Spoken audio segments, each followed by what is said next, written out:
Welcome to another edition of Digital Dialogues by Maritime Gateway.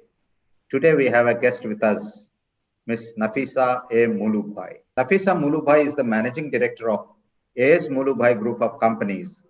The group company has a legacy of 112 years of business, which was inaugurated in 1905 during the First World War. Now, Nafeesa Moloobhoy is a thorough hands-on business entrepreneur and one of the very few women in male-dominated maritime space. With almost no formal education, Nafeesa rests her laurels on success, on her intuition, and her ability to work 24/7. Her open mind, affability, diligence, and her do-or-die attitude has enabled her to expand her business and transform Moloobhoy from a family-run firm to a one-stop shop for the international marine customer anywhere in the world. Under the leadership today, Moloobhoy provide a host of services through a team of OEM trained and certified engineers and technicians, including in the LSA and FFA segment, life rafts, lifeboats, and firefighting services, and the whole range of NavCom electronics, gyro and autopilot, radio, and class survey. Today, Moloobhoy has moved into marine training and has conducted ECDIS type specific training courses with students trained over 5,000 in India. Nafeesa Moloobhoy is also a director on the board of Bharat Serums and Vaccines Limited, one of the fastest growing biopharmaceutical companies in India.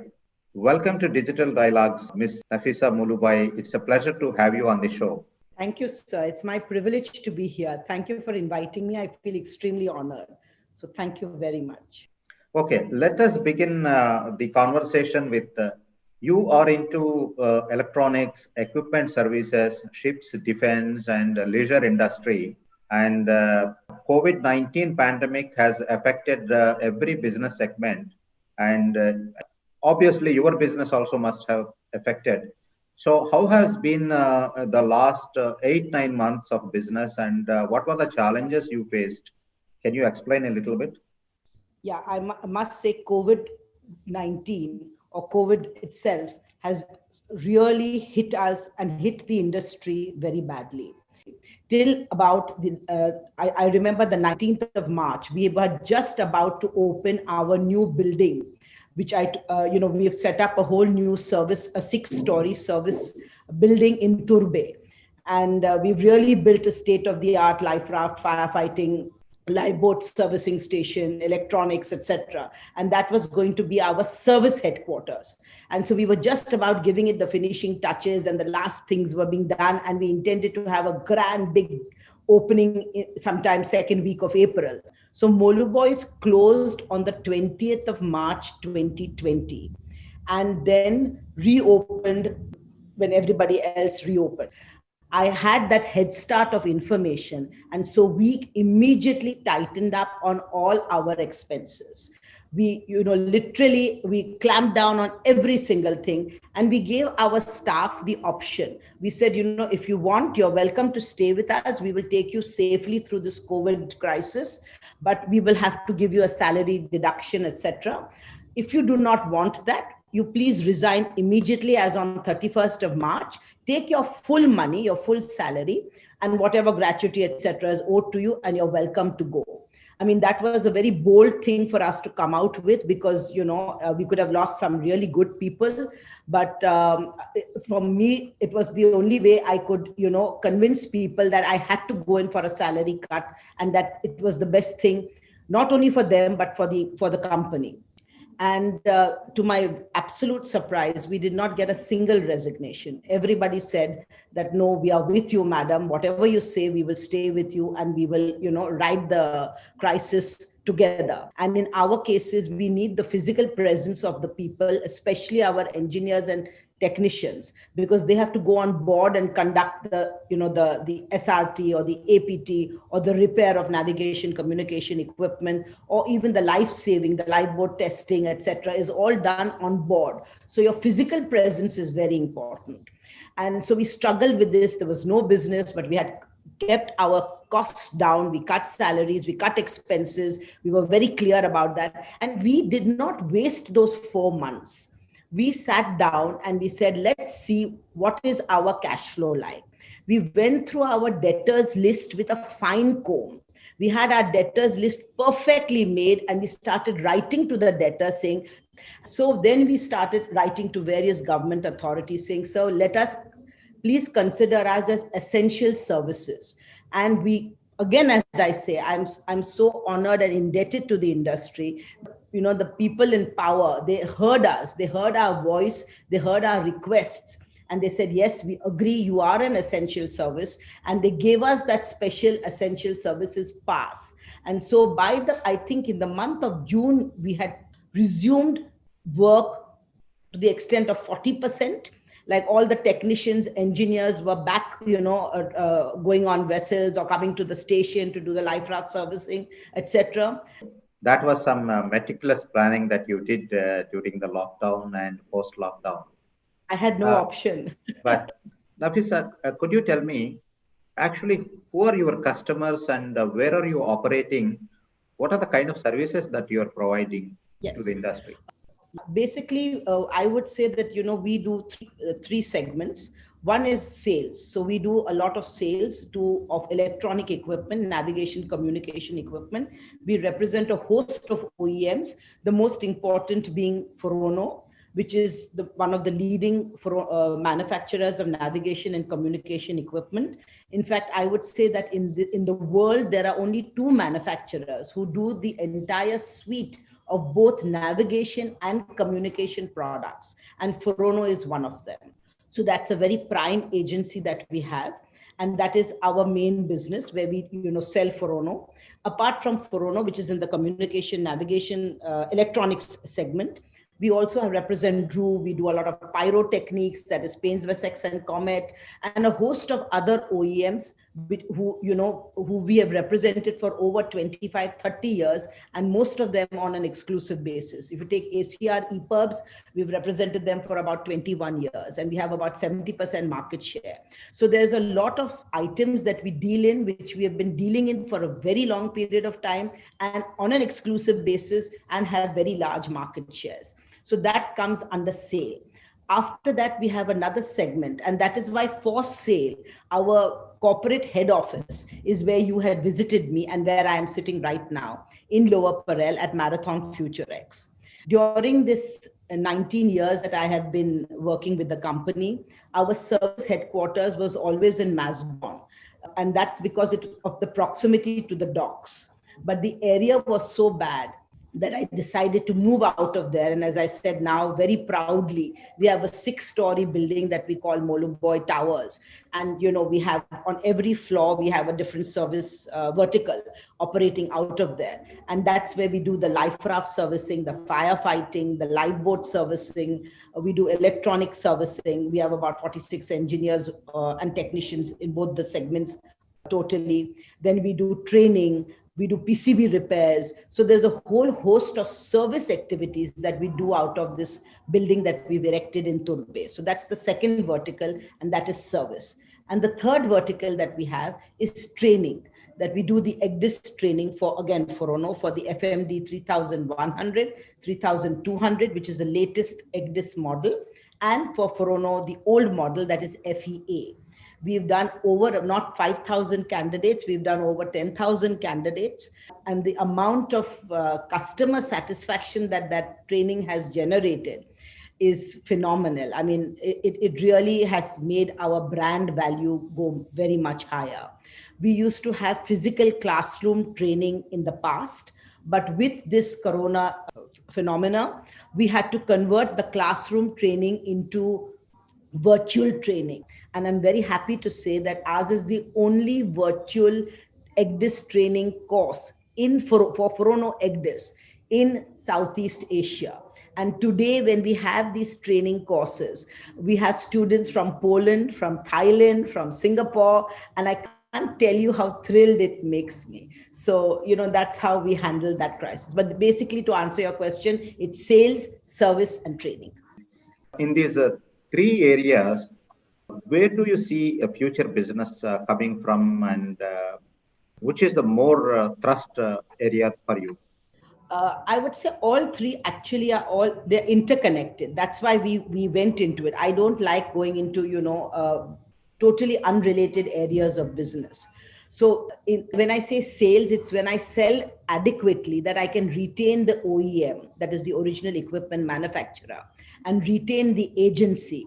So sale is very, very important. After having sold, then that same item requires to be serviced, maintained.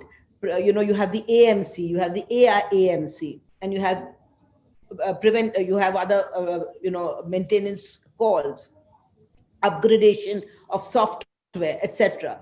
So that's where service comes into the picture. And of course, service is always the most profitable segment because your basic input there is labor. And the third segment that we do is training. Now, if I sell enough of EGDIS, then I have enough of seafarers who need to be trained on the EGDIS, which then gives business to my training segment.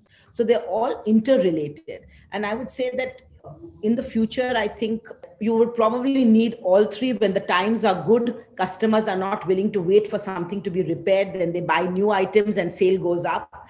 And there's a lot of new building, etc. So in those pre 2008, we had some huge shipbuilding orders, etc. And that was a wonderful era for everybody, including the shipping industry and including service providers like us. Post that, we had the recession, and where everybody said, no, I don't want a new item, you please repair my old. That's where service stood us in good stead. And training, as you know, always, that unless you train officers, and ours is mandatory training, there's no way they can perform. So this is the way that we've structured our thing. One thing new that I have started is we were only in the LSA segment and in the electronics. Now this is the first time Moloobhoys have formed a joint venture. Otherwise, all our companies that we have, we own 100% of it. This is the first time that we have formed a joint venture with a Danish gentleman, but he works out of the UAE. And his company is called Exalto. He's got the largest market share in the UAE for supplying all these mechanical items like pumps, air conditioning, engines, etc., for the smaller boats, which is something Moloobhoys were never doing. So we have tied up with him to open a new company. We are now doing that same thing in India. And I'm very pleased to see how successful we have been in that. So that's a new foray that we've entered into. I mean, the customer base is the same. It's the same Cochin shipyard or Goa shipyard, or mostly all these shipyards which are building new vessels. But what we are offering the customer, the scope of supply has increased. So we are trying to be a one-stop shop for such customers. So apart from India, which are the regions that you're operating right now? And do you have any expansion plans? So we have opened, in 2017, we opened, actually it was Forono that egged me on and convinced me that, no, you must open in the UAE. And so I opened in the UAE, and we do a lot of service over there. So we have an office in Dubai, we have an office in Fujairah, we're headquartered in Fujairah because that's where the big vessels come. And then we also opened an office in Oman, and in Oman, we represent Forono exclusively too. So there again, we do a lot of service and a lot of sales. So in Oman, it's sale and service. In the UAE, it's mostly service. And in India, of course, as I said, it's a combination of all three. And our plan is to open an office in Qatar and Saudi Arabia, basically the Middle East, the Gulf area, and offer our services to the customers. But it's always challenging, and I must admit I'm not as young as I used to be, but I have my daughters now, and my older daughter looks after the Middle East segment, so she's very ambitious. She keeps pushing me to open in Qatar and open in Saudi Arabia, and that's where the next two places that we intend opening post-COVID. Do you face any competition in any of these areas? Of course, sir. If I didn't face competition, I would be on the list of the wealthiest of Forbes magazine. No, I'm joking. Of course, there's a lot of competition, some ethical, some non-ethical. In the electronics segment, it's always ethical competition because it's very difficult to do something unethical. And we have some good companies giving, delivering good products, good brands, etc. So we are always fighting to be L1, and at times I've operated even on negative margin. So competition is there, but it's ethical competition in the electronics segment. What really saddens my heart and really depresses me is the competition in the life-saving segment, where, as I said, I actually praised competition to you 2 minutes before. But in the life-saving segment, sir, the competition is really depressing and debilitating. Reason being, it's not ethical. Now we keep hearing government talking about Make in India, Atmanirbhar. So in your area of business, do you see any of Make in India picking up? Yes, sir. We started manufacturing our own water, but that's a very small segment of our business. The problem, sir, is the government comes out with a lot of policies, but unless it really focuses on the ease of doing business, I don't think people like us, at least in the MSME segment, I'm not talking of the big giants, but I'm talking of the MSME segments, will really go all out and invest. I mean, like I said, I represent Forono exclusively. I have an extremely good relationship with the top people at Forono. It would take me nothing to convince them to come on, start manufacturing in India. And Forono is an international brand with 40% world share, 80 worldwide distributors, etc., very respectable. And it would create so many jobs in India. But I would never do it because the number of licenses and the number of approvals and, oh God, it's crazy. So who would go through all that? Even today in the small little business segment that I am doing, I have to go 10 times to different authorities for approvals, for licenses, for everything. And it's not given easily. I mean, they'll ask, it's all paper based. The full stop and the commas are more important than the spirit of the whole thing. And again, I find that very disenchanting. Your group is 150. So what has changed since then or in your group? And how did you adapt to the changing times? So when we started, we were only a life-saving company and concentrating on life-saving. Then when I entered 19 years ago, I added the electronics part segment of the company. I added the training. I took the company to the UAE and Oman.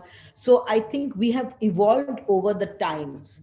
We've started maintaining 15 FICs of the Indian Navy. We have started, as I said, now this, with the new company called Moloobhoy Marine Equipment, where we are doing all the engines and the air conditioning, etc., which we had never done before. We add different segments, but it's always everything related to the marine industry. We are a hardcore, I think, you said what has changed. I'll answer it in two segments. What has not changed? Two things has not changed over the 115 years that we have been in business. One is that it's focused marine business. We have never looked at railways or aviation or anything else. It's always been marine, marine, and marine. As a result, our presence in the marine industry is very well felt and recognized. I think this focus on marine has helped us. And the second thing is, what has not changed is our commitment to the customer and a commitment that we must deliver a service or a product which is top notch with no compromise in quality and professionalism. And I think that concept of customer is king and zero tolerance for customer complaint, these are the two things that has remained unchanged.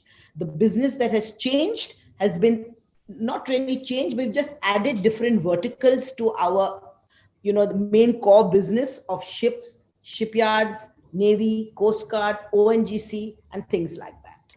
We are talking about now delivering pairs from shore to ships by drones.